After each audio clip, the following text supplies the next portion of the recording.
हम देखते हैं variation of Gibbs free energy, variation of Gibbs free energy with pressure and temperature. Pressure और temperature के साथ गिब्स फ्री एनर्जी का वेरिएशन क्या है? तो पहला है G equals to H minus T S, तो D G equals to D H minus T D S minus S D T. इसको क्वेश्चन नंबर 1 दे देते हैं। हमने डिफ्रेंशिएशन किया है दोनों तरफ, H equals to you plus P V, D H equals to D U plus D P V plus V D P. ये क्वेश्चन नंबर 2 है। V D P plus P D V, ये question number 2 है। From first law of thermodynamics D U equals to D Q plus D W for a reversible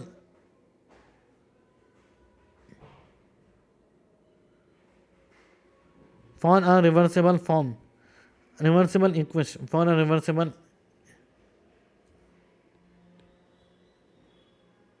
process. Reversible process के लिए अगर हम बात करें तो डी एस क्या होगा? D Q reversible by T. तो डी क्यू रिवर्सिबल क्या होगा? टी डी एस, और डी डब्ल्यू क्या है? माइनस पी डी वी, और डी यू क्या है? T D S minus P D V. हमने पहले जी को डिफ्रेंशिएट किया, एच को किया, फिर क्यू को एस के टर्म्स में लिखा, और डी डब्ल्यू होता है पी डी वी। ठीक है, तो डी डब्ल्यू को हमने लिखा पी डी वी, तो डी यू कितना हो गया? T D S. D U क्या हो गया? फर्स्ट लॉ ऑफ थर्मोडायनामिक्स से D U equals to D Q plus W. तो यहाँ पे हमने क्या रखा? यहाँ पे हमने डी क्यू की वैल्यू रखी ये वाली, और डी डब्ल्यू की वैल्यू रखी ये वाली। तो ये हो गया D W minus T D S minus P D V. अब इक्वेशन 1 से, from 1 D H equals to T D S minus P D V plus P D V plus V D P. तो P D V से P D V cut गया, D H equals to T D S plus V D P. इसको लिख लेते हैं equation number 3। तो हमने D you में रखा है T D S minus P D V, D H H में रखा है डी यू को रखा है T D S minus P D V, फिर P D V plus V D P. तो D H equals to T D S minus V D P, तो D G equals to T D S plus V D P minus T D S minus S D T. तो D G equals to V D P minus S D T. तो यह है reversible process, closed system.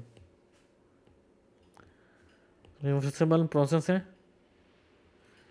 And closed system. System क्या है? Closed system. तो ये question हमें ढंग से आ गया, D G equals to V D P minus S D T. अब हम बात करते हैं पहला, variation with P at constant temperature. P के साथ कांस्टेंट टेम्परेचर पे वेरिएशन। अगर डी जी टी क्या है? कांस्टेंट है, तो डी टी क्या हो गया? 0। तो एस डी टी भी कितना हो गया? 0। तो डी जी कितना बचा? V D P. If P increases D P becomes positive, D G becomes positive. That is Gibbs free energy increases with increase in pressure। अब प्रेशर बढ़ेगा तो गिब्स फ्री एनर्जी भी बढ़ेगी। Now for same pressure change, सबका pressure change same है, D G कितना होगा? V D P के इक्वल होगा। तो एट सेम कंडीशन, अगर कंडीशन सेम हो, सेम कंडीशन, डी जी कितना है? अब सेम कंडीशन हो मतलब चेंज इन प्रेशर सेम हो, तो वॉल्यूम ऑफ सॉलिड कम होती है as compare to volume of liquid, फिर वॉल्यूम ऑफ गैस सबसे ज़्यादा होती है। तो इससे क्या पता चलता है? इससे पता चलता है that is increase in Gibbs free energy is highest with increase in pressure. Gibbs free energy is highest increase in pressure. Gibbs free energy जैसे जैसे प्रेशर इंक्रीज करते जाते हैं वैसे वैसे हायर होती जाती है, या हाईएस्ट नहीं है, हायर।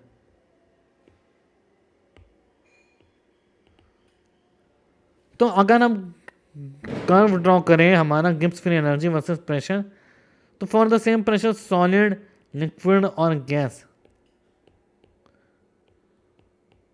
अगर सेम प्रेशर चेंज में देखें तो वॉल्यूम की ज़्यादा किस में है वैल्यू, गैस में, तो डीजी वैल्यू ज़्यादा होगी then liquid then solid. Now for an ideal gas, अगर गैस क्या होगी, ideal gas, for an ideal D G equals to V D P at constant temperature, V equals to N R T by P, तो D G equals to N R T by P D P. Integrate करेंगे G1 से G2 और यहाँ integrate करेंगे P1 से P2, तो delta जी कितना है, G2 minus G1 N R T L N P2 माई P1। तो V को हमने रखा है, तो डेल्टा जी आ गया G2 minus G1 N R T L N, तो डेल्टा जी आ गया N R T L N P2 by P1। ये हमारा डेल्टा जी की इक्वेशन, N R T L N P2 by P1, N R T L N P2 by P1। अब हम बात करें for second for solid and liquid. अगर solid और लिक्विड है तो गैस के लिए है for solid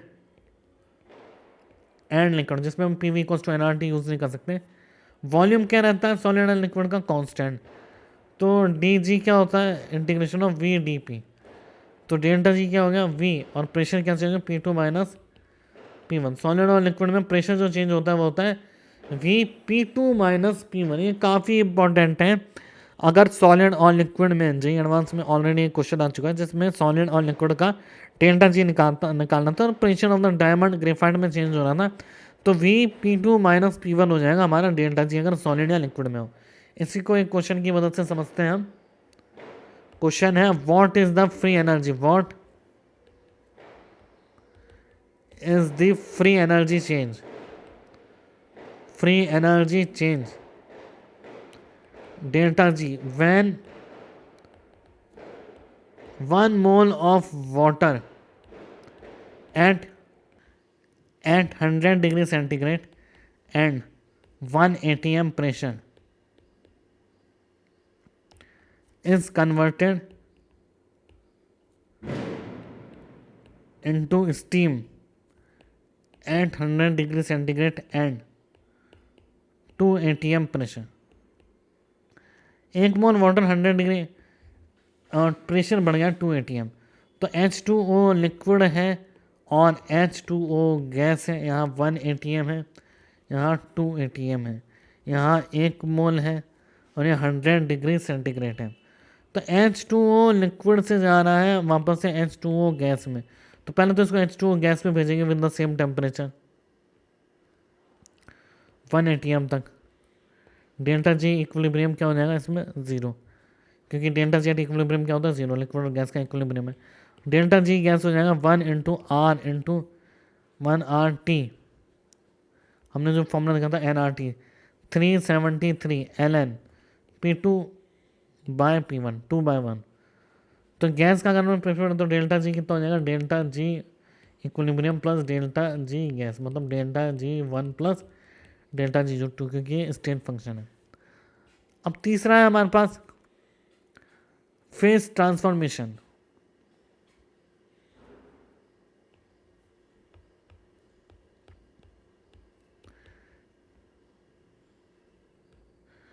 phase transformation for reaction, अगर रिएक्शन में स्पेसिफिकली फेज ट्रांसफॉर्मेशन हो तो डेल्टा जी कैसे चेंज आएगा, डी जी क्या आता V D P. But for a reaction, किसी भी रिएक्शन के लिए जी को क्या लिखेंगे, delta reaction G, reactant to product जा रहा है।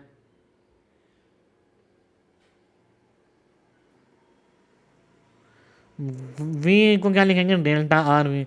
तो D of delta R G, delta R V into D P, ये आ रहा है पी वन से पी टू, और ये आ रहा है डेल्टा जी वन से डेल्टा जी टू। तो delta R G two minus delta R G one, delta R V P two minus P one.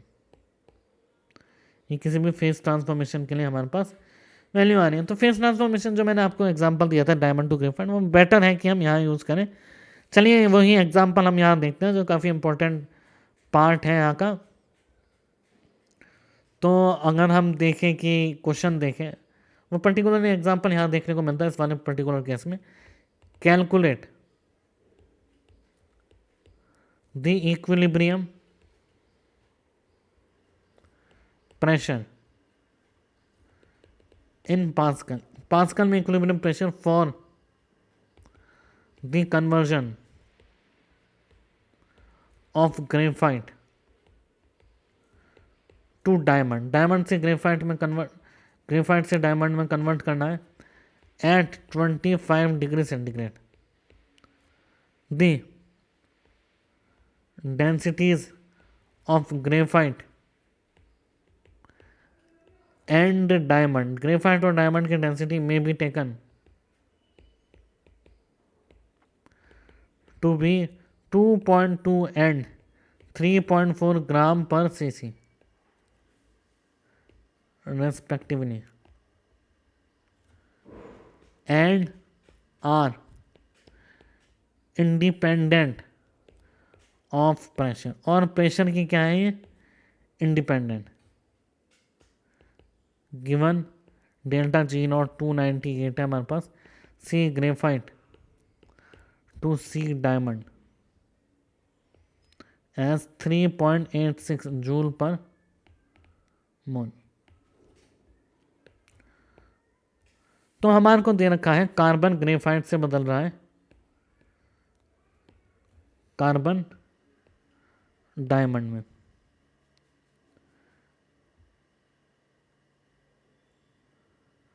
तो यहाँ पे है हमारे पास इसके 12 ग्राम, इसके भी है यहाँ 12 ग्राम, और इसकी डेंसिटी है 2.2, तो मास वॉल्यूम हो जाएगा 5.47, डेंसिटी है 3.2, तो मोलर मास हो जाएगा 3.52। डेल्टा जी नॉट है 298 है 3.86 जूल पर मोल। तो डेल्टा वी पता है और डेल्टा जी पता है। तो अब हमारे को डेल्टा जी एग्जैक्टली निकालना, तो हम इसमें क्या यूज़ करें। तो अब हमारे को इक्विलिब्रियम प्रेशर कन्वर्ट करना, तो हम किरचॉफ्स इक्वेशन लगाएंगे, delta G T two minus delta G T one into delta R V. यहाँ टी टू टी वन की जगह हम लिखेंगे 1 एंड 2, यहाँ लिखेंगे 2, यहाँ लिखेंगे 1। तो delta R V P two minus P one. अगर ये इक्विलिब्रियम है, at equilibrium delta R G क्या होता है, जीरो एट इक्विलिब्रियम, क्योंकि हमारे को इक्विलिब्रियम प्रेशर ही पूछे, तो इक्विलिब्रियम में डेल्टा आर जी जीरो होता है, माइनस 3.86। और यहाँ डेल्टा आर वी और P two minus P one है 10⁵ जो दे रखा है हमारे को, पी टू पी वन है हमारे को प्रेशर दे रखा है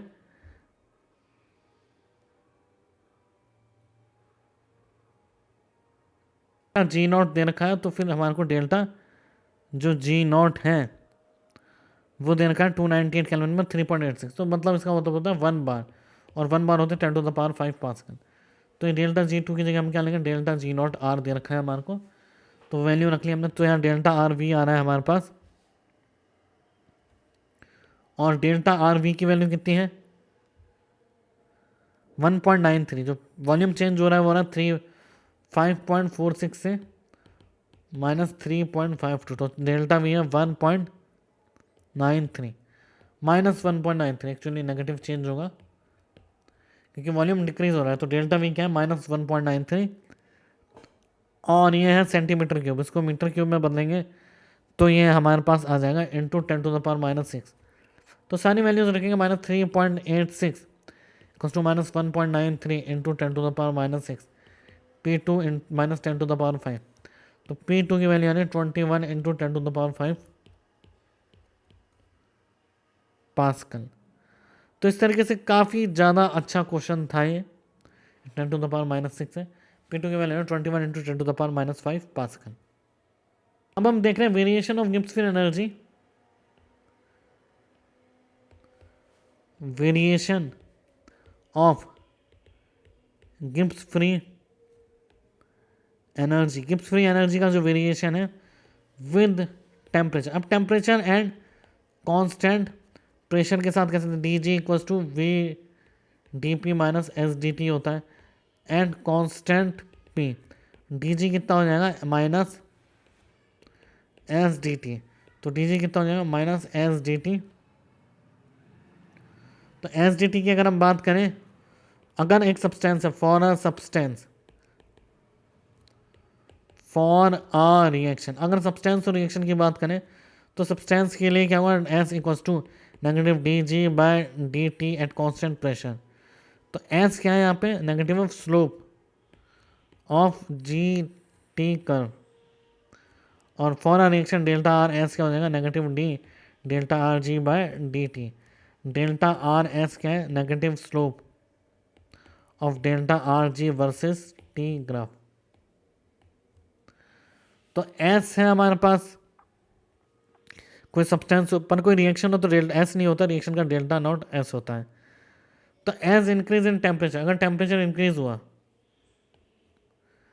एज टी इंक्रीजेस, अगर टेम्परेचर इंक्रीज हुआ डी टी इज पॉजिटिव, तो डेल्टा जी क्या हो जाएगा, नेगेटिव। तो Gibbs free energy decreases with increase in temperature, temperature के साथ इंक्रीज होती है फॉर सेम टेम्परेचर चेंज। अगर टेम्परेचर चेंज सेम हो तो minus D G directly proportional to S होती है। अंडर सेम कंडीशन, अगर कंडीशन सेम हो तो S solid less than S liquid less than S gas होता है। तो so decrease in Gibbs free energy with increase in temperature will be highest for gas. Gas के लिए highest हो गया, इसको एक बार ढंग से समझते हैं क्या कह रहा है ये, कि अगर डी जी को एस डी टी होता है, सब्सटेंस के लिए होगा, रिएक्शन के लिए होगा, तो फिर अगर डिक्रीज टेम्परेचर हो तो डी टी क्या होता है, नेगेटिव, और डेल्टा जी क्या होगा, positive. Gibbs free energy decreases with increase in temperature, क्योंकि हम पढ़ रहे हैं variation with temperature and constant pressure. तो डी जी डायरेक्टली किसके प्रोपोर्शनल हो गया, एस के, क्योंकि टेम्परेचर तो पॉजिटिव है। तो अंडर द सिमिलर कंडीशन हमें पता है एंट्रोपी गैस की ज़्यादा होती है, लिक्विड की कम और सॉलिड की कम। Increase in temperature will be highest for the gas. So decrease in temperature increase करेंगे तो डी जी इंक्रीज होगा, तो हाईएस्ट फॉर द किसकी हो जाएगी, गैस के लिए। तो हमारे को अगर कोई कर्व गिवन है, जिस तरीके से हमने पिछला कर्व भी देखा था, ये हो जाएगा गैस, ये हो जाएगा लिक्विड, और ये हो जाएगा सॉलिड का curve for G versus T curve.